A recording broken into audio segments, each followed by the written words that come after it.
तपाईँले एकछिन मलाई प्रश्न भन्नु त के भन्नु खोजेको अरे भन्नु त के अरे केमा बुझ्दिनु के अरे दिएकोबाट सबै एकैचोटि हस्तक्षेप गरेको पनि होइन नि।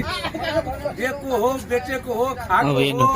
हेर्नुहोस् है दर्शक बिन्दुहरू इन्डियाको ज्वाइँहरू इन्डियाको यस्तो यस्तो मान्छेहरू छ हेर्नु हेर्नु त यो बेचेकै हो त सबै बेचेको त्यो सबै पैसा दार्जिलिङ बेचेको सिक्किम बेचेको बेचेकै त होला। तपाईँलाई इतिहास थाहा छ हँ? के होला त? ल होला भन्नुहुन्छ अब बेचेको न त्यति। तपाईँलाई तपाईँ इन्डिया जानु तपाईँ इन्डिया जानु दाइ तपाईँ नेपालमा काम छैन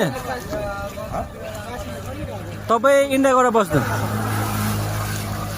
तपाईँलाई इतिहासै थाहा छैन नेपालको सिक्किम कसरी लग्यो दार्जिलिङ कसरी लग्यो भन्ने थाहा छ तपाईँलाई हँ अनि कसरी बेचेको त त्यो कैसे कैसे लोग रहते हैं यार यहाँ पर।